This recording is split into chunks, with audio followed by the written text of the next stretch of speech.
Okay. Good evening. I'm Beth Hendricks, the Executive Director of the League of Women Voters of Colorado, and I'm very pleased to welcome you to hear Congressman Jason Crow talk with us about recent actions around immigration and detention. The League has been hosting educational events like this for 105 years now, and our mission of empowering voters and defending democracy has never been more important or pressing.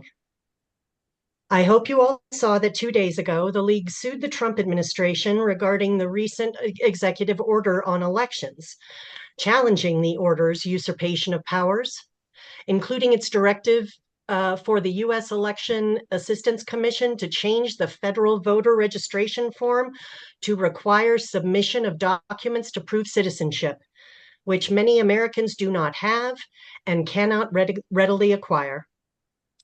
The League shows up and stands up, and we're not about to stop. I invite you to join us in this important work because democracy works best when everyone participates. And with our democracy teetering, that's what we need, participation. And participation is easy with the League. We have 12 task forces that focus on various issues that affect us every day. Issues like education, healthcare, and equity and justice. Tonight's presentation is hosted by our JEDI task force. JEDI stands for Justice, Equity, Diversity, and Inclusion. Those are words we're not afraid to use. I'd like to introduce you to a member of the JEDI task force who organized tonight's event, Jennifer Patterson. Jennifer. Thanks, Beth. I could take a few sentences out of my talk now. I'd like to thank you all for coming tonight. We've had a really outstanding turnout, which speaks to your interest and your commitment to learning about this topic tonight, this important topic. And of course, I'm sure you all are here to see Congressman Crow. I wanted to thank the JEDI team. That was Kathy Ebersberger, Shauna Tracy, and Vida Brown. And also Ashley Wheeland, who is the district director, and thank her for helping to facilitate this. Unfortunately, I have to enforce a rule or read about a rule that you all signed up for when you check that little box on your registration. You did agree to abide by the rules of the League of Women Voters US and Colorado, as set out in each league's bylaws and official policies, including a nonpartisan policy and a DEI policy. And you did agree to not engage in any behaviors or actions that are harassing, threatening, or physically or verbally abusive to any league member or any member of the public on this Zoom. And not to create an environment that's intimidating, hostile, or offensive. And that all goes for this Zoom meeting. Any photos taken in connection with tonight are the sole property of the League of Women Voters. So thank you for abiding by those rules.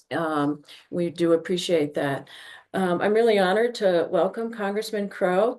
He's the representative of Colorado's 6th congressional district, one of the most diverse communities in our state. And in 2023, the League awarded him the Leader in Democracy Award. So we're quite familiar with him and his work. He's been a good citizen to us. We're going to begin the event with a few remarks from Congressman Crow. Then we have a few prepared questions, and then we'll take some questions from the chat. Now, when we usually do these things, you guys put your questions in the chat. I am told to go over to the Q&A box at the bottom of the screen, and that's where you'll put your questions in. Kathy Ebersberger will be monitoring the chat, and she will, towards the end of the program, she will raise some of those questions. So without further ado, I want to thank Congressman Crow for joining us tonight. We've got some great Zoom weather, as he says, the snow. You should all be inside. We're grateful that you're with us. We genuinely appreciate your leadership, your dedication to our communities, and your ongoing work to protect us and our new neighbors. Thank you. Thank you. Take it away. Thank you, Jennifer. I just want to thank Jennifer Patterson again for your leadership of League of Women Voters, Kathy Ebersberger for helping facilitate, Beth Hendricks, and Shauna Tracy as well. I'm just grateful for the League and everything you do, the way in which you lead in our community and create positive forums for folks to talk and to connect and share ideas. So it's just an honor to always be with you, and especially right now as we're at a crossroads in a very challenging time for our country and our community. I want to make a few comments at the outset and then happy to take questions and have more of an open forum. But I just wanted to kind of give you all an update as to where we are and some of the work my office is doing and how I just philosophically view my role right now as a representative and what it is I believe we can do collectively as a community. So one of the things that I'm most proud about is that I represent one of the most diverse districts in the nation. Nearly 20% of my constituents were born outside of the United States. I have over 130 languages spoken in the public school systems throughout the district. We are historically a community of immigrants and refugees. You know, Aurora has always touted itself as a global city, is one of the mantras we use. We're very proud of that. We always have been and always will be. You know, many of our small businesses are run by immigrants, and we have just a vibrant and diverse community as a result of that. What we're seeing right now, of course, is an attack on the immigrant and refugee community writ large. And it's an attack that's cloaked in a cloak of law enforcement. Right? What this administration has done and continues to do is distort and tell misinformation and disinformation about what is and isn't happening. And we've seen that firsthand in Colorado with the president's repeated lies about the nature of public safety issues in Aurora, right? Where he has said that Aurora has been taken over by these foreign gangs. And that just simply is not true, right? I'm a resident of Aurora. I've lived in Aurora for years. I'm sitting in Aurora right now. I'm just a few miles from the apartment complexes that were kind of the subject of the controversy here and some of the disinformation. And there have been public safety issues. There have been law enforcement issues, like every big community and city experiences. And I regularly am in touch with federal law enforcement and local law enforcement to make sure that they're supported and they have the resources that they need. But to say that there's some kind of gang takeover just actually makes it harder for law enforcement to do its job, and it simply is not true. And that's part of, of course, of a larger pattern. And what we see happening here is this effort to demonize immigrants and refugees, that to take individual instances and then to paint all of them with a broad stroke. And what I always make clear is that I don't know of anybody who's ever said we shouldn't enforce against violent offenders, right? If somebody is a murderer or a robber or committing violent crimes, like, of course, everybody wants those people off our streets. And if they're not a citizen, then they should be deported back to their country. Like that always happens. Actually, that's the law. That's what should be enforced. And there's very little debate about that, if any. But what happens is they take that and then they expand that to the broader immigrant and refugee community that I'm so proud to represent. And the administration's purported goal of conducting a mass deportation is just that. I mean, the name of it is, by definition, a mass deportation. It's not discriminating. It doesn't go after just the violent offenders. It's not surgical. They have been very clear about their eventual goal of rounding up families, rounding up people who have American citizen children and deporting the children too. That's what Tom Homan has repeatedly said. And that, of course, is their ultimate goal. And I think we should believe them when they say that is their goal. And I will resist that effort fiercely if they attempt to go after our neighbors, our friends, our business owners, our families, and our children, because that is not who we are as a community. It would be bad for our economy. It is a violation of many laws, in my view, as well as people's constitutional rights. And I certainly will not stand for that type of enforcement effort in action by the administration. So what I have done, what I have been doing historically and right now, even before this current administration, I have taken on oversight of the Immigration Detention Center very vigorously. So when I first came into this job in 2019, I was sworn in early January 2019, and immediately my office started to receive reports of terrible conditions at the Geo Detention Center in Aurora, bad food, lack of medical care, a mistreatment of detainees. So I did what any member of Congress should do, and that is conduct congressional oversight. But I have a different way of doing it. I tend not to, when I think there's a problem, I tend not to announce that I'm coming. Because when you announce it when you're coming, it's funny what happens. I mean, it's not funny, it's terrible, but the fresh paint still smells fresh. The place is cleaned, everything's cleaned up. You get the dog and pony show. So my approach is I actually just show up to places unannounced. So I showed up to the ICE detention center in Aurora, and they turned me away. They wouldn't allow me in, which, as a member of Congress, showing up to a federal facility really pissed me off, to put it lightly.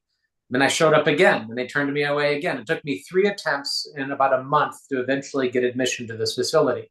And during that time, what we discovered was that there was no federal law on the books that compelled ICE detention centers to provide access to members of Congress. Now, normally this shouldn't be an issue. Normally, federal facilities just do that, and agencies just do that. But of course, ICE did not play by the rules here, so they denied us access. So we did, again, what members of Congress should do. We helped change the law. So I introduced the Public Oversight of Detention Centers Act.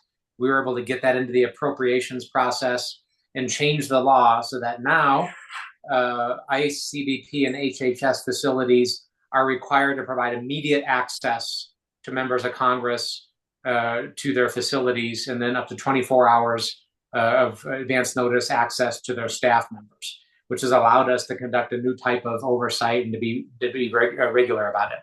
So we actually did then formalize that oversight. We created a checklist. We created a toolkit from other members of Congress to follow in our footsteps and do regular check-ins with our detention center, which we now do and have done for years. And then we publish reports about what we see and the information we gather on our website for partner organizations, ACLU, Rocky Mountain Immigrant Advocacy Network, and other groups to use as part of their efforts to clean up the conditions and to represent detainees and other efforts that they engage in. So that's one big effort that we have done. The next effort is our longstanding efforts to end the private for-profit detention center model. Because I'm somebody who believes very firmly that when you insert a profit motivation into any detention system, it ends up in perverse results, right? You just can't get around it. And that's why the Biden administration actually ended for-profit detention in the federal prison system, but they exempted immigration detention from that. And we disagreed with that, and I battled them on that. So Pramila Jayapal and I have led for several years now an effort to try to get that expanded to include immigration detention facilities. Of course, under this administration, that is going to be a non-starter, but we're going to continue to push on that for years to come, as long as it takes. I just don't believe we should have these privately for-run detention centers. The next thing we're doing is helping the community empower itself to conduct community oversight. So I'm in the minority now, so we're limited. We're more limited in what we can do. We don't have the votes to pass much legislation. We don't have the gavels and committee control to do subpoenas, to request testimony. So what we're doing is helping empower the community to conduct broad oversight.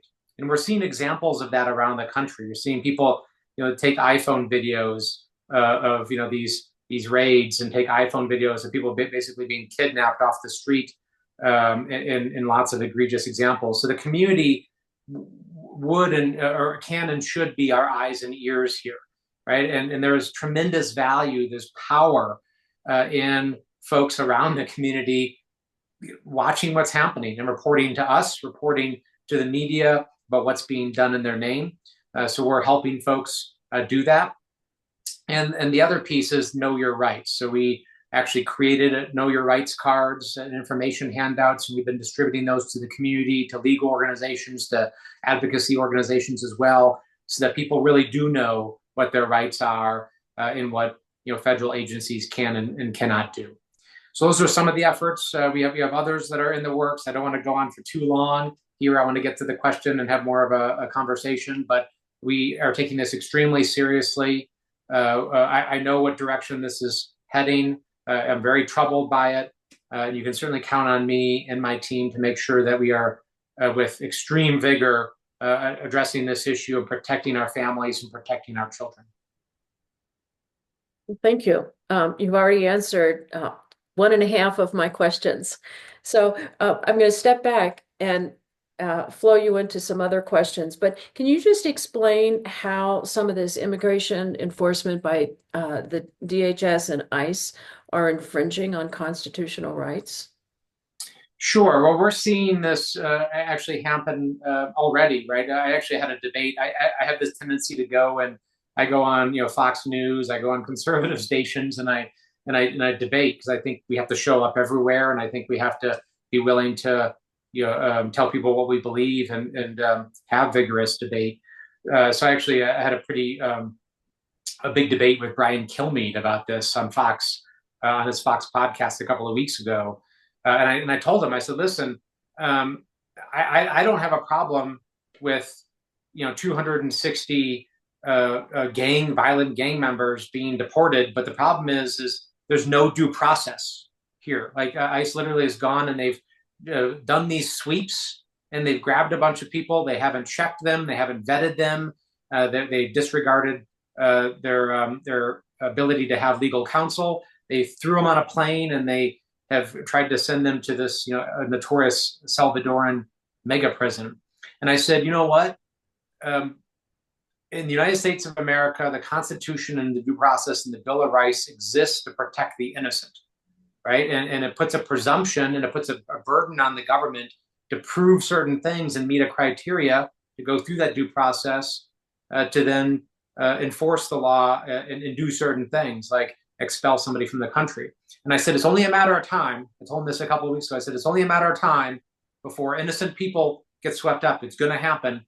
And the government's going to make mistakes. And of course, we've seen this already happen, right? We've seen innocent folks, this father from Maryland, with an American family, American children, get swept up, and he's literally sitting in a Salvadoran prison right now, and we don't know how to get him back, right? And there's more and more examples of that. So that is a violation of due process rights. If you are in the United States, if you are physically present in the U.S., you are entitled to due process. And the thrust behind that is that the government has to go through a process to prove you are who they say you are, and they have evidence of a crime to then take action against you. And again, that's meant to protect the innocent. A lot of these people are experiencing unlawful arrest, detention, and deportation. What kind of tools do you have to stop that from happening? Well, we have the appropriations process. You can count me as somebody who thought that the Senate should have held a firmer line on the last appropriations bill. The House did. We said, no, we're not gonna pass your fiercely partisan bill. So I think we have to fully use the appropriations process for maximum leverage against these agencies and against this effort. And we're in another budgeting process right now. So that's one area of leverage. We do have oversight. You see me during my committee hearings, even though we're in the minority, we're still there in the hearings. We still have our time, and we're going to press these officials and hold them accountable for their actions or their inactions. So that's another one. And then we have the tool of constituent services, right? So one of the things that we actually do that's very important, and my district director, Ashley, who's on this call, manages my office and my constituent casework team, is we can start cases if we have individuals who have their rights violated or having problems with immigration issues, actually any federal issue for that matter. We do IRS cases, we do Social Security cases, we do Medicare and Medicaid, we do veterans benefits. but also immigration. And that's actually, immigration is our largest caseload right now. So if people have had their rights violated or having problems with ICE or U.S. Customs and Immigration Service, we can start a case and we can intercede on their behalf as their member of Congress. So we do a lot of that work, and it's not what gets the headlines in the press. You don't get a lot of attention around it, but we literally do hundreds of these cases every year, and it makes a huge difference for a lot of families. Okay. Are the courts the only safeguards that are left? But well, the courts are an important safeguard. There's no doubt about that. We see that. Actually, the Trump administration has failed far, far more than they've succeeded.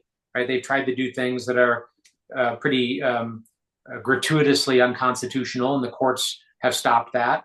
So they're very important. And we also see these advocacy organizations like Democracy Forward and other organizations that have served as clearinghouses for litigation efforts to get restraining orders and preliminary injunctions against some of the more egregious government actions and actions by this administration. So certainly a very important tool.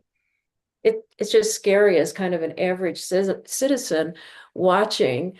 Are the courts going to be able to hold up? Are they going to be able, it just seems like they're on the brink of losing complete control of some of these situations. So, well, they're not, I mean, they're not the only tool. Congress is going to have to be a really important one. And that's why people have to be very vocal with their members of Congress, and particularly folks that are represented by Republican members of Congress. It's very important that they be very vocal and let their member know what they're okay with and what they're not okay with, so that people are hearing. And you're actually seeing that happen around the country now, like massive turnout at town halls when folks actually hold them, that is, and holding people accountable. That is extremely important. Sure. And participating in all these protests. Just a little switch here. With your expertise in foreign affairs, what are the administration's actions in terms of immigration having on our national reputation? Oh, it's having an awful impact on our world standing and our international reputation. My entire adult life, the United States has been the leader of the free world, the leader of democracies, and people look to us as that shining city on the hill, and that is a good thing. But that also is helpful for our standing. It's good for our economy. It's good for our national security to have partners, to have allies. And there are many actions of this administration, not just the way in which we have shut off immigration and the way in which we have abused certain folks, but also the way that we've pushed back on our NATO partnership and our alliances. It's really tough to see. I'm a former Army Ranger. I served 3 combat tours in Iraq and Afghanistan, and every single one of those tours, I served shoulder to shoulder with our NATO partners. They were there with us on the ground, doing counterterrorism missions, fighting with us, dying with us. The only time, in fact, in the history of NATO, where Article 5, which is what's referred to as the mutual self-defense obligation, that's the article that says an attack on one is an attack on all. And that's actually what makes the NATO alliance powerful. The only time in the history of NATO when that provision has been invoked was by the United States after 9/11. And our NATO partners respected it. They answered the call, and they came to help us.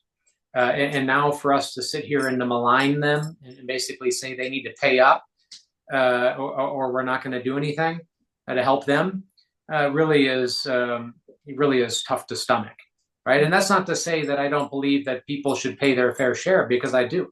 And I think certainly there are some NATO countries that can pay more, that can contribute more, and we should push them to do so.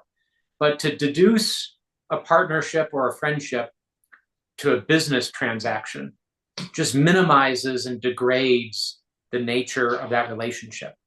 Right? Because our relationships and our partnerships should be based on shared values, on shared goals, not what we can get out of it as a business transaction or how we can make money off of it. And unfortunately, this president views everything as a series of business transactions. Sure. Well, my last little question here is you've kind of answered some parts of it. What can we do to help and support your work and what you're doing and to help protect immigrants and our neighbors? You talked about writing and protesting and getting it out. What other anything else you want us to do? Well, citizen oversight is really important. There is so much going on, and in every respect, right? There's cuts to veterans benefits. There's slashes to healthcare benefits. There are Doge and Elon Musk are taking a sledgehammer to our government. Everything from food inspections to air quality monitoring to airline and traffic and train safety, all of these to wildfire mitigation, all these things that we really rely on to keep us safe and to keep Colorado healthy are being slashed and under attack. So if you see something, say something, I guess is the kind of the mantra, right? That's the historic mantra about oversight.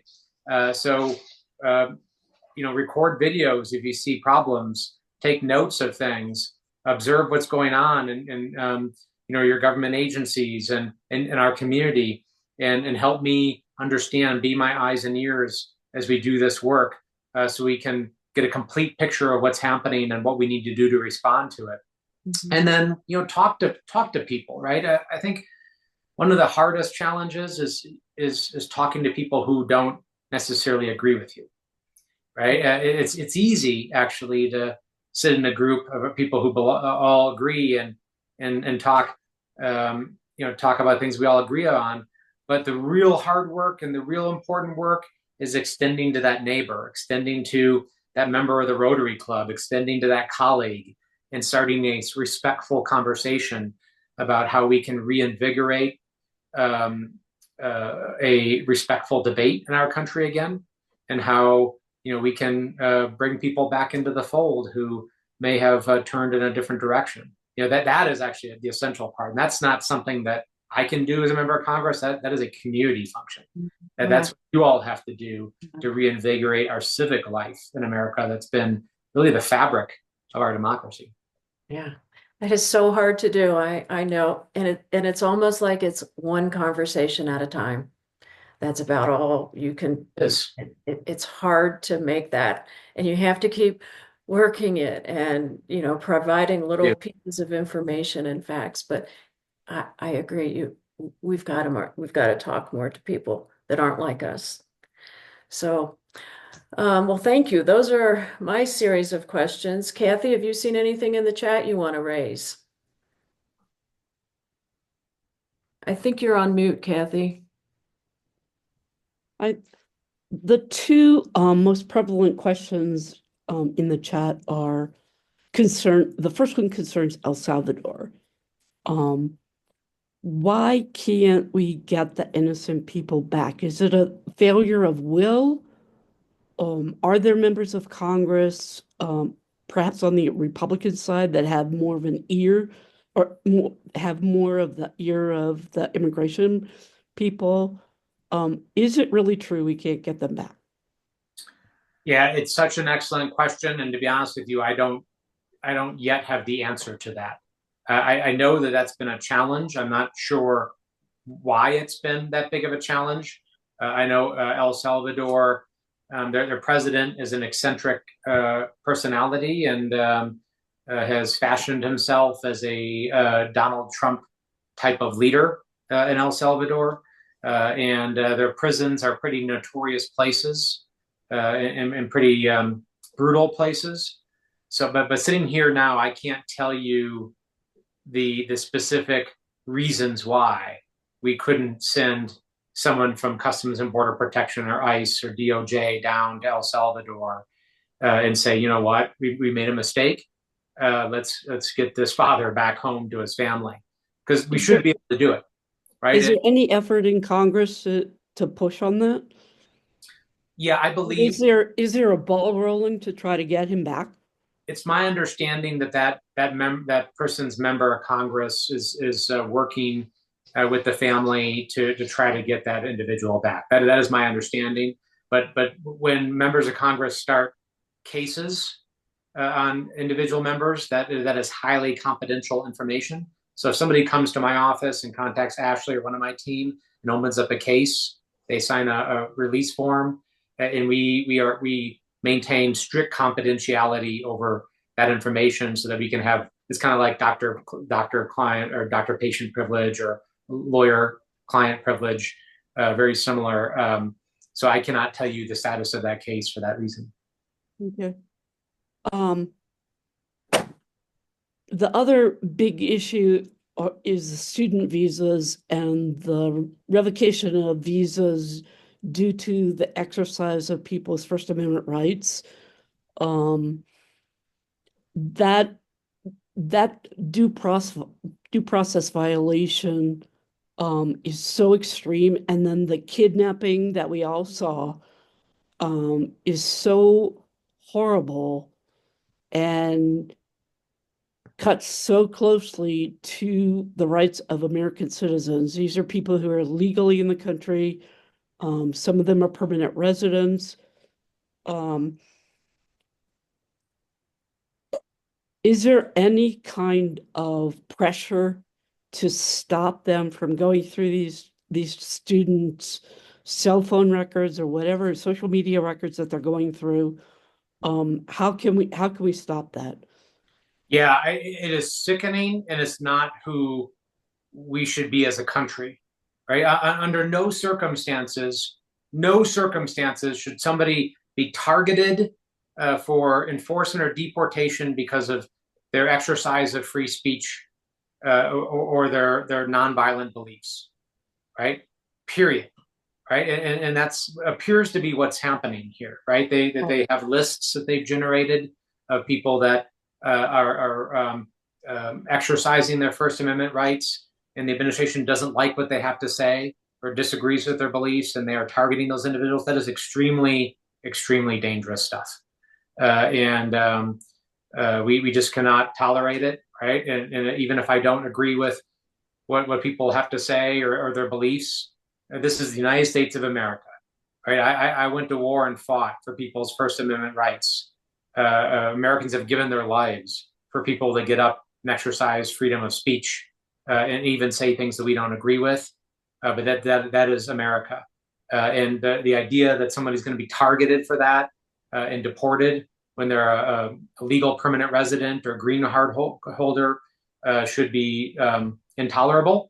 So I'm doing everything possible to call it out, to mobilize against it. We will attempt to legislate against it with every avenue that we have, but we obviously need to build a larger coalition, and we need to have political power in order to fully push back and hold the administration accountable. I know that you've worked a lot on bipartisan legislation.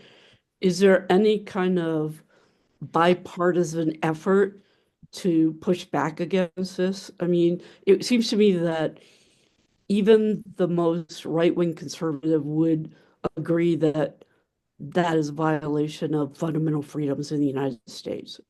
You would think so, but unfortunately not. And I am beyond disappointed in some of my colleagues who have failed to stand up and have failed to. I'm talking about my Republican colleagues here, and I'm not trying to be partisan, by the way, but I think it is important to just be honest what we're talking about. Like, and I actually, you all probably know that I'm one of the most bipartisan members of Congress, and I'm always at the top of the rankings, and most of my bills are bipartisan bills. But I'm going to call a spade here, right? And what's happening is the Republicans in Congress are not speaking up against these abuses, and it's a real problem. One of our questions is, there was a March 27 letter about the kidnapping of the Tufts University student signed by many members of Congress. Have you signed that letter? And if not, will you? I have to look at that letter.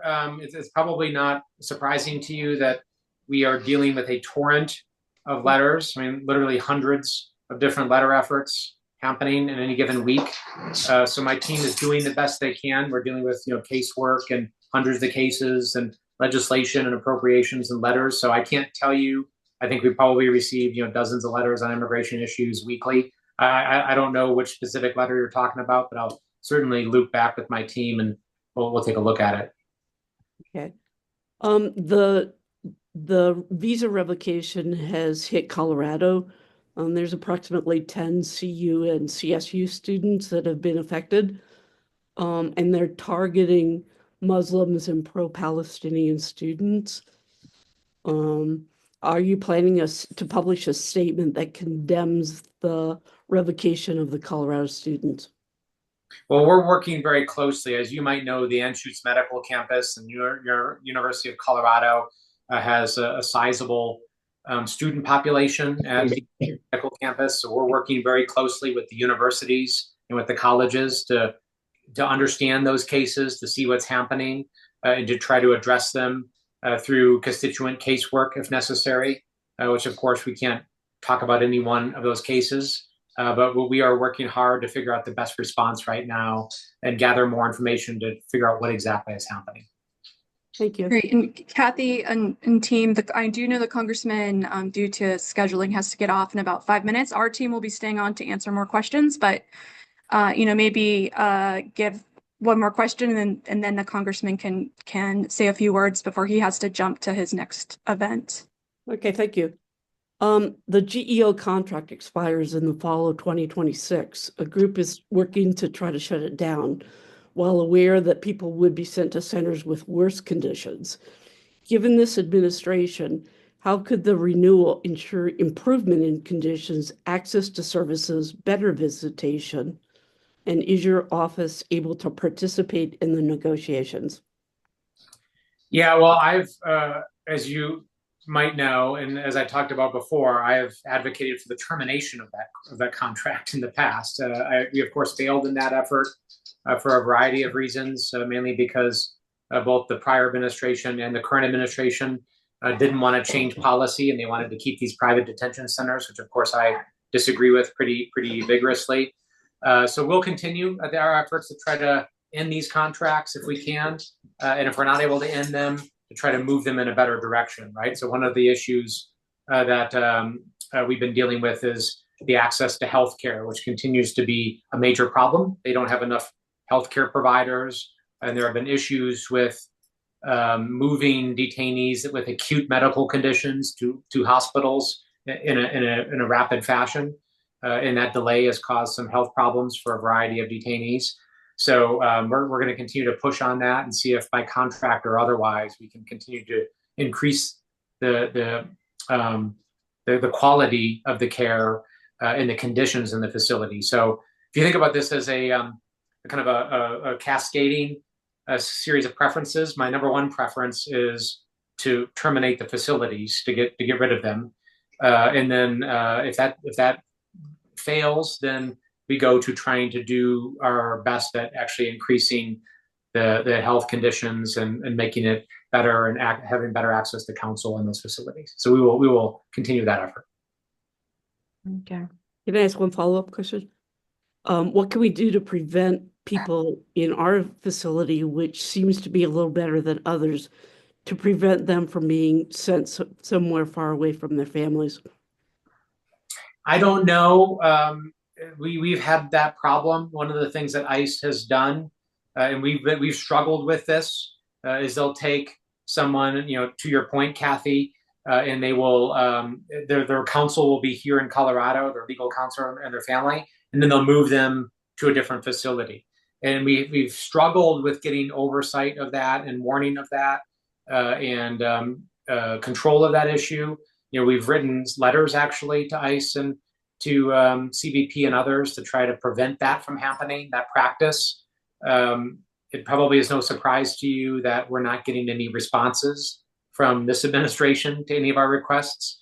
So we're going to continue to do is actually do our local oversight. It actually matters a lot when me and my team just show up to these facilities and walk around and document what's going on. If they know that we're constantly showing up, which we do, and in fact, it was just yesterday that we sent, was it yesterday, Ashley? Yeah, yesterday we sent a group of my staff over to the facility to conduct one of our regular inspections, and then we publish the results of that on our website. So that type of oversight is really important. And what we're trying to do is encourage other members of Congress to adapt our regular oversight model to make use of the Public Oversight of Detention Center Act, the law that we passed. And we actually have a toolkit and a checklist and other resources that we have distributed to other offices in Congress to assist them with that oversight. But we take it seriously, and it does make some difference. Great. And I know you have to jump, Congressman. Do you have any last comments to make to the group? Well, I want to thank you again for having me and for all the work that you do to shed light on these challenges and these issues. I know how important it is to you.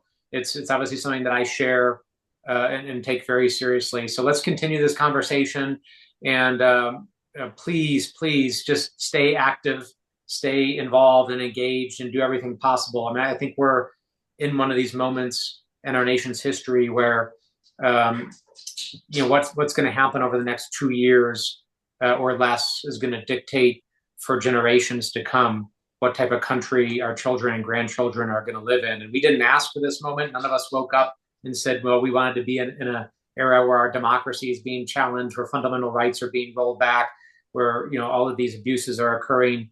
And we didn't want it, but this is the moment we're in, right? Leaders never get to choose their moment. The suffragettes didn't get to do it. The greatest generation didn't get to choose it. The freedom riders didn't get to choose it. That moment was thrust upon them, and their only decision was whether or not they were going to stand up and do everything possible to stand in the breach and to move in a better direction. They did. They made that decision. That's why we're here today. And I'm all in. I will continue to be all in, and ask you to continue to join me in that. Thank you. Thank you for being my congressman. Yes. Thank you. Thank you. I wish you were mine. Thank you. And I'll provide our information for a minute here. And so thank you.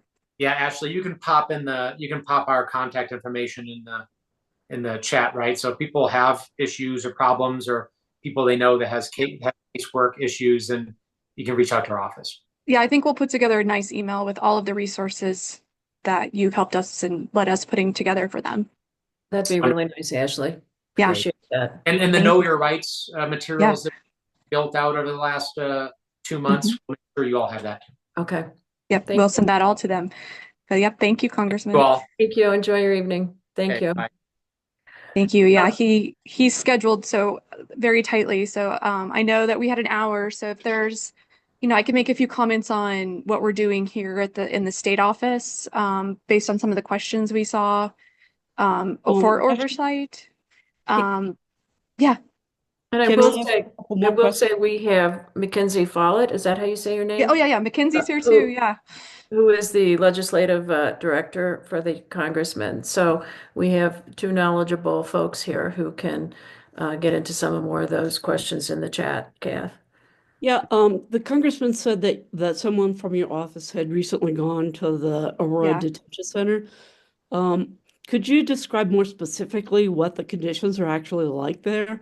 And do you get a chance to talk to the detainees? Yeah. So that's exactly where I was going to go, Kathy. So, one important update is, in the past we went and visited and went and talked to certain folks. We call people out who we're doing casework for and talk to them. So we do talk to detainees. And in the past, the ICE used to fill out an email of answers for us that we would put our report together with.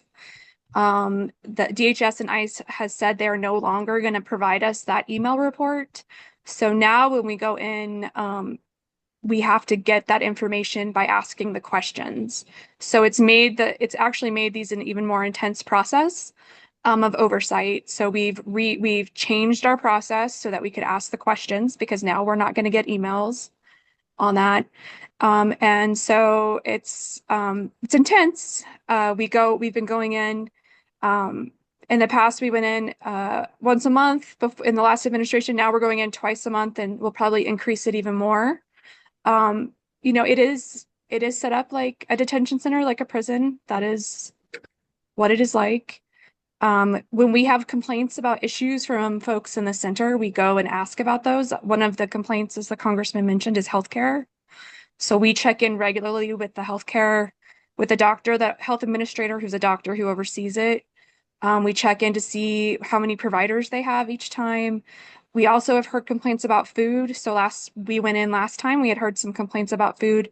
When we were there on Wednesday, we looked at the meals that they were preparing that day to see if they, were well-rounded. And they were, even though, they don't look like lovely appetizing restaurant meals. Um, we check to see if what the facility, if it looks full. We also check the numbers. So the facility holds 1,300, well, it doesn't hold. There's a contract for 1,360 people. It can hold up to 1,500 people. Recently, we've seen about 1,200 folks in the facility. So we always check on how many folks they have in the facility and go look at each of the pods to see how the temperatures are, see if they're crowded. So, we use our visual as well to make sure that things look like they're, as standard as they can be. And you've heard the congressman, this is not the easiest place to go. So yeah, our reports, I think, I told Jennifer we can put together an email for participants on, where the information on the reports we do are, information on the different Know Your Rights trainings or Know Your Rights materials that we put together with the congressman, and get that to your member so you can share that with your membership.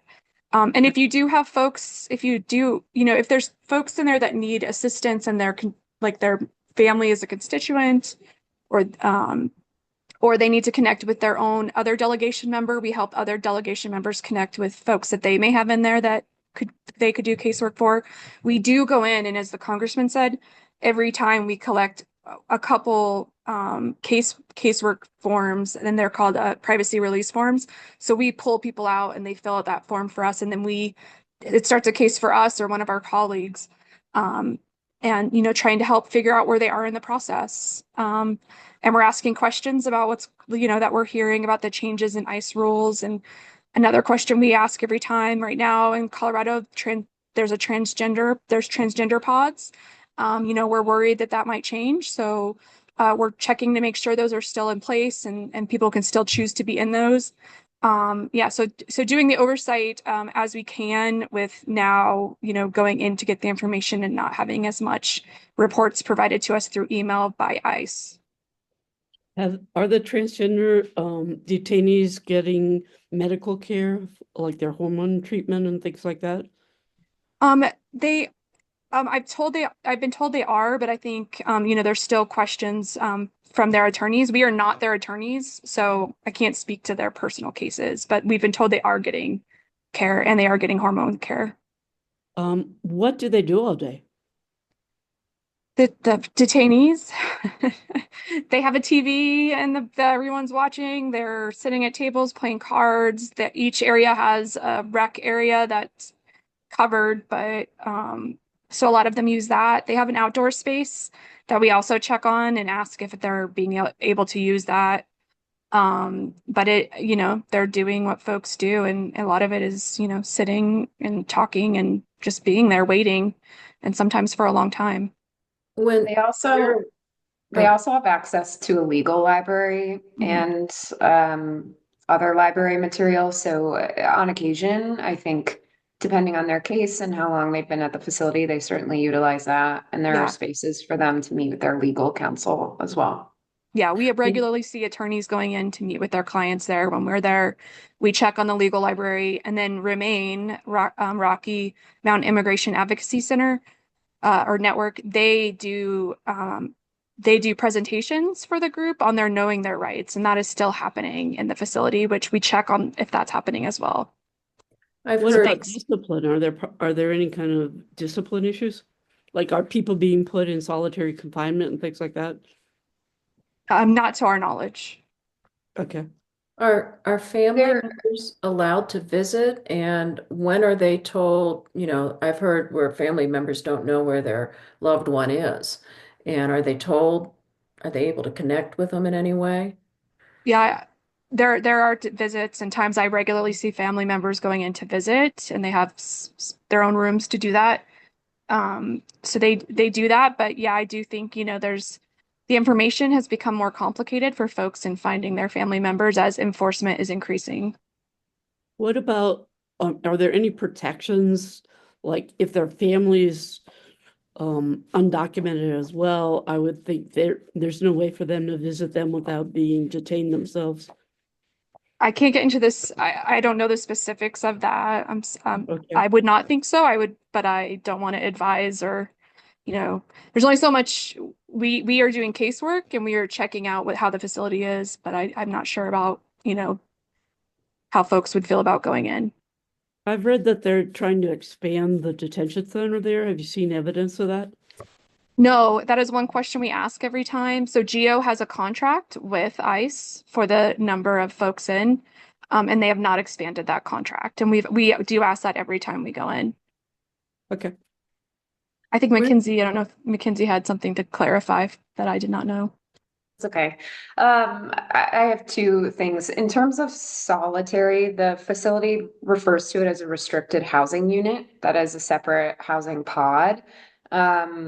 There can be people who are there if they've, gotten in like a physical altercation or they're causing some kind of other issue in another housing pod. I think that is possible. There are some people who may be at risk if they do have ties to potential gangs or something from the countries that they come from, or that they just are at risk because they're not affiliated with a gang, or there are other circumstances for their own personal case. Some of them may request to be in a restricted housing unit. There are other circumstances there, but that's something that the ACLU and the oversight bodies and the Department of Homeland Security and elsewhere keep pretty close eye on. We get a lot of reporting on that, and that's something that we track. And like Ashley, I can't speak to whether undocumented family members feel comfortable visiting, but I'll just say anecdotally, like we provide our driver's license or our identification card when we visit. So you are providing that information when you go to do a visit. Mm-hmm. Mm-hmm. Maybe one or two more questions. What about the food? Are there people that have religious restrictions? Are those complied with? They are, and they've shown us the meals. There's still complaints about quality, and portions and things, but they do have those, and they have shown us that they have and meet those needs. Mm-hmm. And what about I lost my train of thought. That's okay. Well, we really appreciate the League of Women's Voters. We really, I've been a long time attendee for the work you all are doing. I want to thank Jennifer for putting this together and working so hard on it. I want to thank you all for all you're doing. We are here, like the congressman said, we help with casework. We have folks reaching out to us, and we're working very closely with the advocates and the others that are trying to work to protect immigrant rights. For example, Remain, Casa de Paz, ACLU. We're taking advice and working with them as we work on our oversight. And we've been told we're the only office that folks know of that do this type of work in the country. So we'll continue to represent the congressman, go and do the work we need to do here, to do the oversight. And we really look to him and his leadership and how he is pushing back on the administration. And Mackenzie is leading that work for sure at the policy level. So a round of applause for her. But we will send our contact information as well. So you can get in contact with us directly I know a few of you on there, on that chat. So I know you definitely reach out to me. But we really, really, appreciate all the work you all do and the leadership you're providing. And Great. do you think you could answer the questions that are in the Q&A that we didn't get to? Yeah, I think I can print that and send that around. Yeah, I can print that and we can sort through and answer the ones that didn't get answered. Thank you. Thank you. Thanks so Thank much, you, Ashley. Ashley. Thanks for setting this up. Yeah, thank you, Ashley. Really appreciate it. I just want to say one or two things. Yeah. We do have a few more presentations coming up. On April 15th, we're going to have Assistant Professor Elizabeth Jordan. She's the director of the Immigration Law and Policy Clinic, and I assure you that talk won't disappoint. On April 22nd, we have Brandy Hardy, who is the lead field organizing strategist for Colorado One. And that topic will be how to be a trans advocate and ally. So watch your emails. You can't miss them. We send out 1 million of them every day, it seems. And sign up. We hope to see your faces. Thank Yeah, you. I'll sign up so I can come. Okay, thank you. We'll put you on our list. You might regret Okay. You Thank too, you all. Mackenzie. You're not immune. So, all right. All right. Thank you. Thank you all. Thanks. Good night, Thanks. everyone. Stop snowing. I know. I got to drive home. See you. Thank you Yeah. all. Good Bye. night. Thank you.